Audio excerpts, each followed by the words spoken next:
네, 여러분 안녕하십니까. 2월 1일 수요일에 MBN 뉴스와이드를 시작합니다. 오늘 참 뜨거운 날씨였는데요. 오늘 하루도 잘 보내셨는지요. 남양주 지하철 공사 현장 사고로 또 아까운 목숨을 잃었습니다. 이 안전사고 예방은 아무리 강조해도 지나침이 없다는 것을 다짐하면서 오늘 어지러운 정치 이야기로 시작을 하겠는데요. 오늘은 전원책 변호사가 시원하게 풀어주시길 기대하면서 모셨습니다. 어서 오십시오. 예, 안녕하세요. 안녕하십니까? 예. 일단 요즘 염원이 뭐 새누리당 망해라. 아니, 제 염원은 아닙니다. 제가 아니 뭐 말씀하신 건 그렇잖아요. 제가 대답할 여유를 가지시게 읽어드릴 테니까 대답 잘 준비하세요. 전 거성? 요새 워낙 잘 나가신다고 제가 아니, 이렇게. 그건 아주 옛날 별명이고요. 네.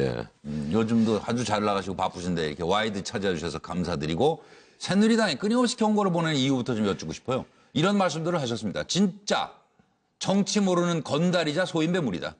그리고 이렇게 정신 못 차리는 오합지졸인지는 일찍이 몰랐다. 너무한다. 그리고 자신의 입신 영달 외엔 관심이 없다. 그래서 새누리당은 반드시 망한다. 새누리당 망쳐도는데 일조한 씨는 김무성, 최경환, 유승민, 이한구. 과연 누구라고 생각하시는지? 요거 하나만 좀 정리를 해야 될 것 같아요. 요건 진짜 정치 모르는 것이 아니고 이 진짜 정치를 모른다는 거예요. 요번에 협치라는 말들을 해야 되니까 이 따옴표를 아마 여기 이렇게 해야 될 거예요. 그럼 이렇게 할게요. 진짜로 진짜 정치. 아니, 가짜 정치만 하지 진짜 정치는 모른다. 그러니까 진짜로 모른다고요. 진짜 정치를. 분들이다. 알아들었어요. 일단 제가 새누리당을 비판을 하고 자꾸 이 공격을 하는 이유는 새누리당을 미워해서 그런 건 아니에요. 새누리당이 이런 우리나라 보수층을 대변하는 정당이고 보수층을 스스로 대변한다고 자임하는 정당이란 말이에요. 그렇죠. 다른 그게 존재 이유죠. 예. 근데 대단히 죄송하지만 새누리당이 그 역할을 못 했잖아요. 네. 이 새누리당이나 새누리당이나 지금 더불어민주당이나 국민의당이나 사실 정강 정책이나 강령을 보면 그거에 비슷하단 말이에요. 예, 점점 이 좌우를 가르는 중요한 잣대인 복지 정책이 우선 똑같아요. 네. 지난 총선에서 보면 노령연금 올리겠다, 청년수당 주겠다, 이까지도 이제 같아버린 거예요. 네. 그러면 무엇으로 자신들이 보수를 자임할 것이냐, 보수를 대변한다고 할 것이냐, 이 자신들이 주장하는 것은 결국 경제 활성화인데 이 경제 활성화조차도 지난번에 이 국회 선진화법 핑계를 대면서 제대로 못 밀어붙였잖아요. 예.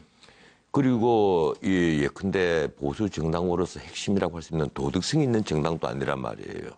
예. 결국 그동안에 새누리당에 소속된 이 국회의원들을 보면 과연 저분들이 당의 강령이나 정강 정책을 제대로 한번 읽어보긴 한 분들인가? 제가 알고 있는 분들 중에서는 정말 새누리당의 정강 정책이 제대로 어떻게 돼갔던 걸 모르는 분들이 더 많아요. 그건 더불어민주당도 마찬가지고. 배치 따르면 힘쓸 수 있다는 걸 알겠죠.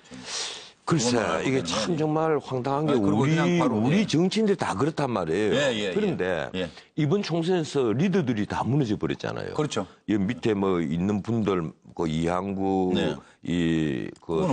공관위원장이 가장 지금 욕을 많이 얻어먹은 분인데 사실은 이래 된 것은 당의 지도부 역할을 못한 것이거든요. 네, 상대적으로. 이른바 이제 친박 중심이고 김무성 비박 대표가 있었던 이 지도부가 가령 공관위가 구성이 되면 이 우리 당의 정체성은 여기서 여기까지니까 여기에 맞춰서 정체성과 도덕성을 검증을 해주세요 하고 이 공천관리위원회에다가 맡겨야 되는 거예요. 그런데 그 틀이 없었어요. 이러니까 사람 명단만 있는 거 아니에요? 이러니까 이한구 이 공관위원장이 이른바 완장 노릇을 하게 돼버렸단 말이에요. 그렇게 됐죠. 맞습니다. 거기에서 당 대표까지도 앞에서 공천 이 심사를 받는 이상한 모양새를 연출을 했거든요. 그런데 예컨대 이렇게 무너져 버리면 당장 반성을 하고 정말 스스로에 대해서 다시 되돌아봐야 되는데 이제 지금 백선 만든다고 합니다. 총선이 끝난 지 한 달 반이 아니라 2달이 지났어. 한 달 반 지난 무렵에 백선 만든다는 소리가 나왔어요.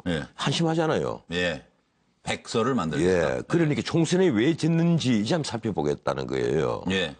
말만 전부 다 자기들이 죄송합니다, 잘못했습니다 하고 의원총회를 할 때 처음부터 저를 90도로 하고 그랬잖아요. 그래서 전부 다 말만 그렇단 말이에요. 전 변호사님, 저희 프로에 처음 나오셔가지고 저희가 7시 38분까지 하거든요. 그때까지 하시려고 그러는 건가요, 지금? 뭐 계속 떠들어도 네? 되지 않습니까?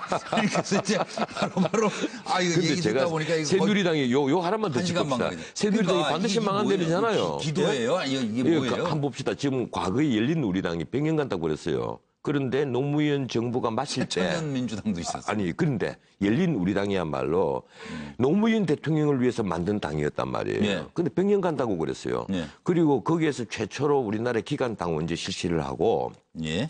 상향식 민주주의 하겠다, 지역주의 없애겠다 하는 예. 그런 선진형 정당을 표방을 했습니다. 예. 그 정당이 이 정부가 끝나기 전에 망하면서 석 달 동안 무려 26번이나 이합집산을 해요. 그런데 지금 새누리당이 어떤 당이에요? 열린 우리당처럼 순수한 우리말로 만든 당이에요. 예. 그러면서 박근혜 대통령의 탄생을 위해서 만든 당이었단 말이에요. 한나라당을 바꿨잖아요. 네, 맞습니다. 보수를 빼내고 색깔도 파란 색깔에서 빨간 색깔로 바꾸고 예.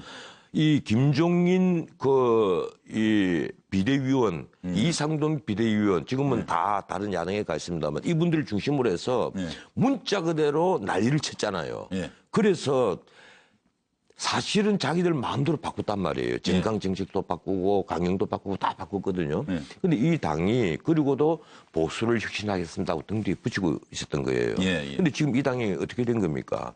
지금 쫄딱망이잖아요. 예. 사실은 정권이 가면 갈수록 레임덕이 심해지면 심해질수록 새로운 리더가 뚜렷한 리더가 없으니까 와야 된단 말이에요. 열린 우리당과 똑같은 전체를 밟을 가능성이 있는 거예요. 그야말로 길 잃은 저는 양처럼. 정말 지금이라도 새로운 리더가 나타나서 반기문 나타났잖아요. 반기문 그 사무총장이 어떻게 새누리당의 리더입니까? 아닌가요? 예, 아니잖아요. 그분이 어떤 정책 내놓은 게 있어요? 그분은 노무현 정부에서 만든 사무총장이에요. 예, 예. 그런데다가 네.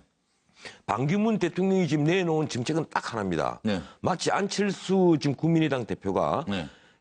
불과 얼마 전까지만 하더라도 그분이 내놓은 정책은 네.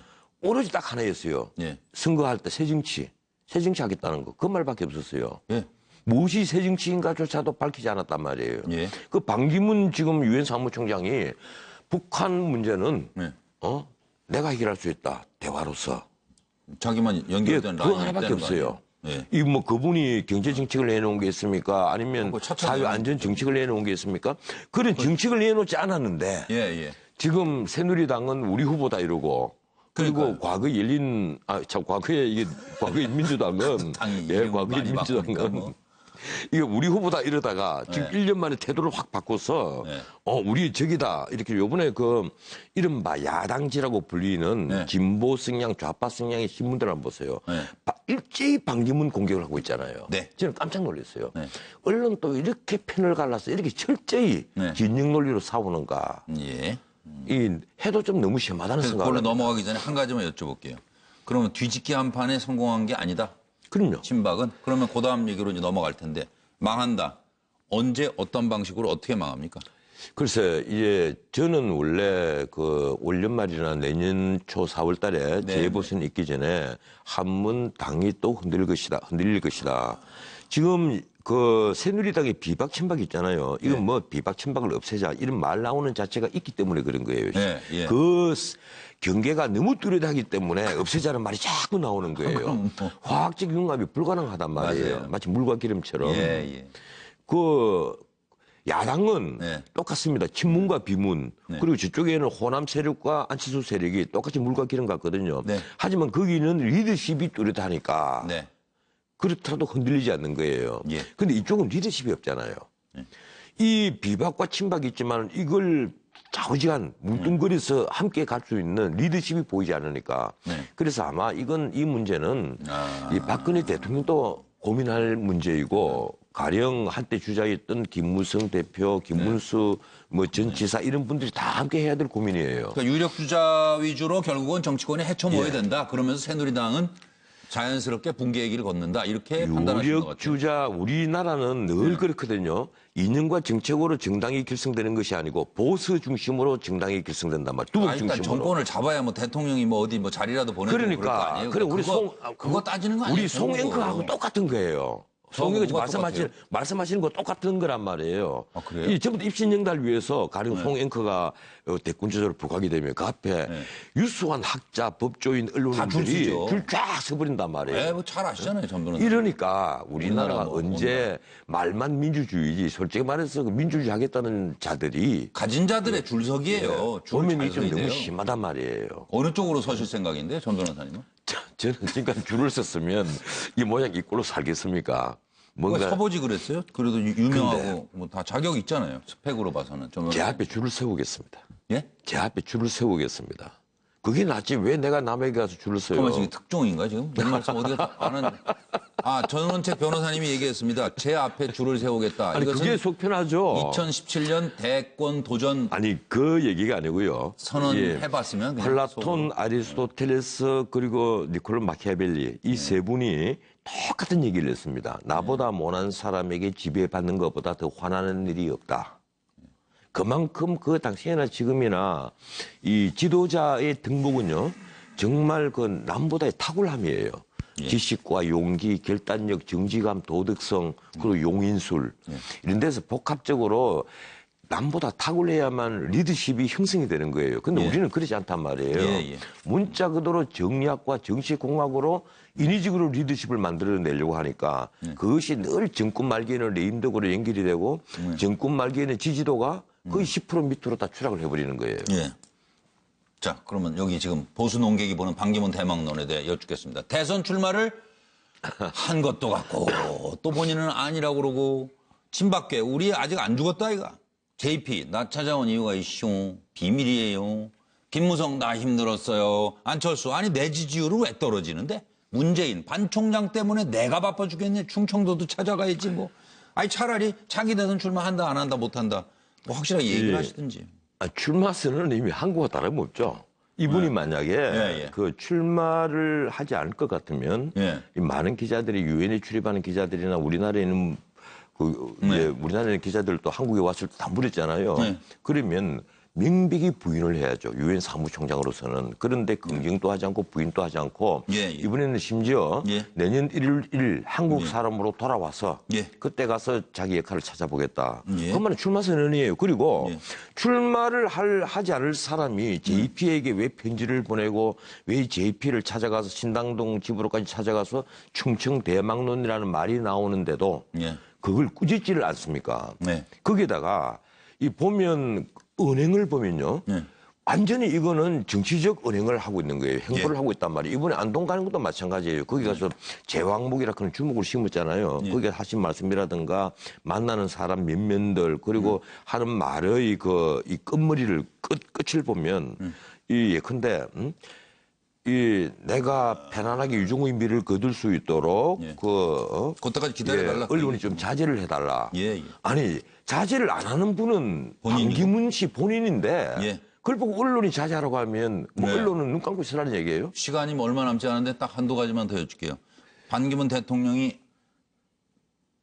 안 되는 이유가 있습니까 혹시? 글쎄요. 이분이 이제 만약에 정치 현장에 정말 들어온다면 이분의 그 어젠다에 대한 이해를 우선 검증을 받아야 되겠죠. 도덕성이라든가 가령 유엔의 그 뭐 11조에 유엔 사무총장으로서 공직을 맡아서는 안 된다. 이런 얘기는 다 두 번째 문제예요. 그렇죠. 기본적으로는 첫 번째는 우리 국가적 어젠다. 그게 적게는 100개, 많게는 1000개예요. 이 어젠다에 대한 이해는 몇 달 공부해서 될 문제가 아닙니다. 그래서 이분이 검증을 받으면 나는 굉장히 위험하다고 봐요. 그러면은요, 이게 여권의 나머지 주자들, 그럼 뭐 대권 노리는 분들 어떻게, 내년 2017년 어떤 선거가 될까요? 글쎄요, 2017년 선거는 사실 우리나라의 운명을 결정하는 굉장히 중요한 선거가 됩니다. 그럴 거예요. 우선 문자 그대로 통일 대통령이 될 가능성이 난 매우 높다고 보거든요. 그리고 한국이 중진국의 함정에서 영원히 추락해버리느냐, 아니면 다시 딛고 올라설 수 있느냐를 결정하는 아주 바로 핵심 시간의 대통령이 됩니다. 그래서 어느 때보다도 리더십이 필요하고 높은 도덕성이 필요하고 그리고 결단력을 가진 대통령이 필요한데 지금 보이는 분들은 다 그만해서 저부터 걱정이 큽니다. 그렇군요. 당장이면 국회의장이 누가 되느냐도 결정을 못하고 있으니까 우리 국회는 참 걱정입니다. 국회의장으로 참 모시고 싶은 분이 잘 안 보이죠? 그리고 오늘 뭐 추모 대한민국 얘기도 나오고 있고 여러 가지 어지러운 사회인데 정치가 좀 본령을 잃은 것이 아닌가. 긴 얘기를 더 나누고 싶은데 다음에 꼭 한번 더 모실 수 예, 있는 알겠습니다. 시간을 좀 주셨으면 좋겠습니다. 예, 자주 불러주십시오. 아 그래요? 예. 아, 예. 저는 제 변호사였습니다. 고맙습니다. 고맙습니다. 예.